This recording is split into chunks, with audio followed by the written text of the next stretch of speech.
Alrighty everybody, and welcome back to the channel.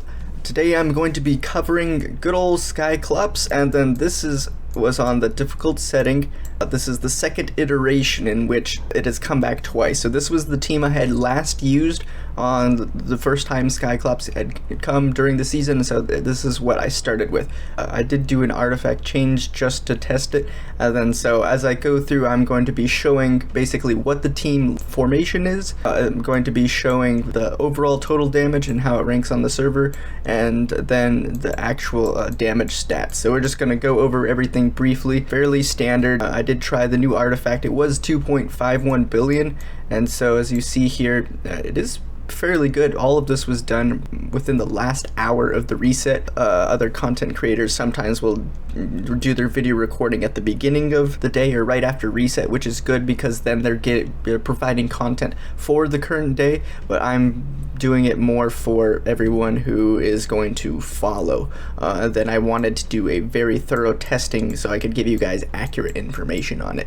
But as you can see here, Merrily and Odie, Merrily was about half of Odie on here, but it's still fairly decent. I was happy with this result. Then we have the next one. So the next several are just going to be testing it with different artifacts, and so this one actually gave me a little bit better, almost about the same here. Merrily did slightly more, Odie did slightly less. I was actually kind of surprised. I thought it would make sense because it is a magic artifact, but I guess most of his damage is coming from his basic attacks, same with both of them, so the ultimate skill damage getting increased wasn't doing as much as I thought it would be. So this was the second team. Then we have the third team here. It's just another variation with the Quickblade's artifact. It did give 2.53, so it was my highest score yet. Merrily did a little bit higher, Odie did a little bit lower, but the offset of Merrily was able to just do just the slight little bit more, so I'm not sure if that's the crit factor, but 2.53 was very respectable for me.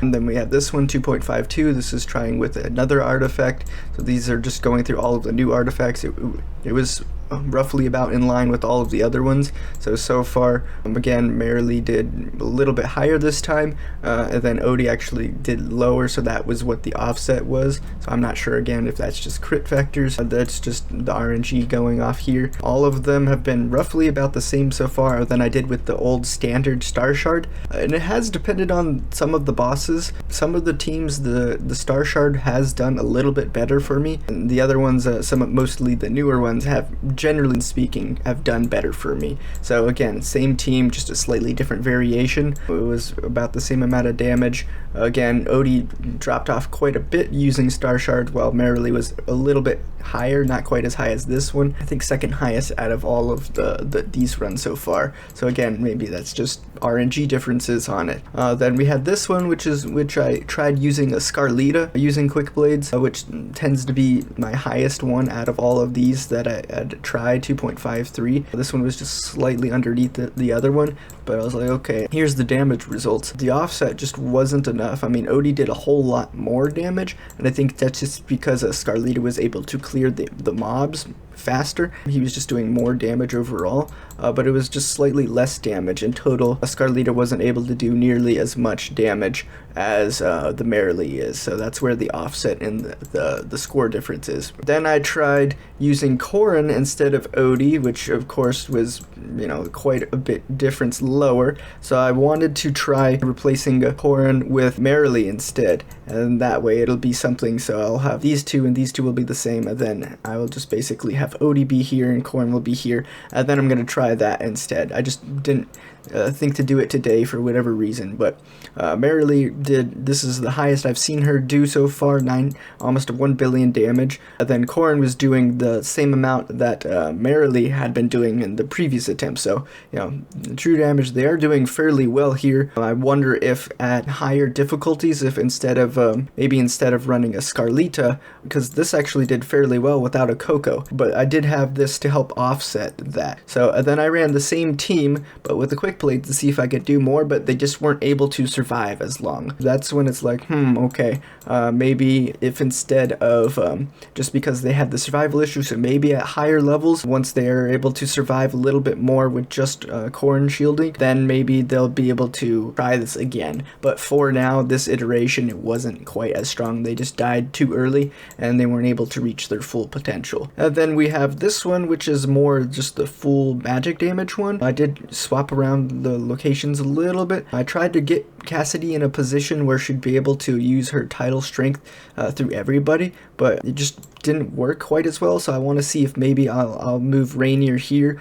and then I'll swap Cassidy and Coco, and then see if that will work next time. It's just she did a fairly respectable amount of damage, but the OD damage just wasn't working quite as well with this artifact. So it's like, okay, maybe I'll try this comp again, but with a different artifact, and then I'll mess around with the placement. So that'll be for once Skyclops comes back around again, then maybe I'll try that again. So 2.32. So this was the surprising pick for me. I know in the past preseason, Cessia was pretty good, but once we got into Endless, then she started falling back down. So this was really good for people who had built Cessia, who had focused on her from the beginning. And then, yeah, she actually did a fairly decent amount of damage here. I think it was just because she could clear the mobs a lot faster, and then her season skill, she gains a bonus for being isolated, which is why I have her off to the side here. And then here was my surprise one, Florabella.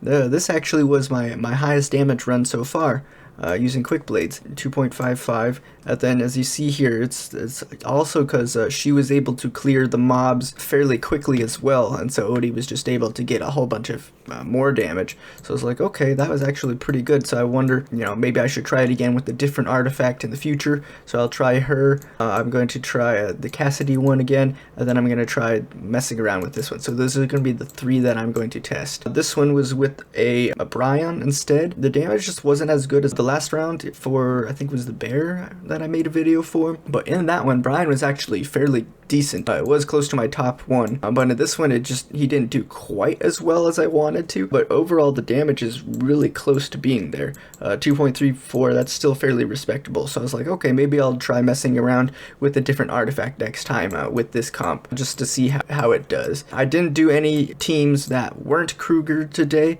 just because most of them he does not do quite as well. I think I tested one the last time and he did about, it was basically the equivalent, it would have been like 1.9 for this one. Rainier is adding an extra, I don't know, 600,000 or billion, whatever the equivalent is, 0.6 over Kruger in all of the comps. Instead of using him, just use Kruger instead in most of these lineups, and I think it should do fairly alright. Again, that was something I didn't have time to finish testing it. So this is it here for you guys. I hope this was a nice concise way that you could see it. I'll be adding a clip that shows the actual district ranking as well. Let's see how that did as well, and then I'll go ahead and see you all in the next video. Alrighty everybody, I just wanted to quickly add here and showcase the leaderboards. It is on difficult. All of this has been on difficult, and so there's quite a few different, it's a very sweaty server. There's a lot of people who are really pushing to get the top here,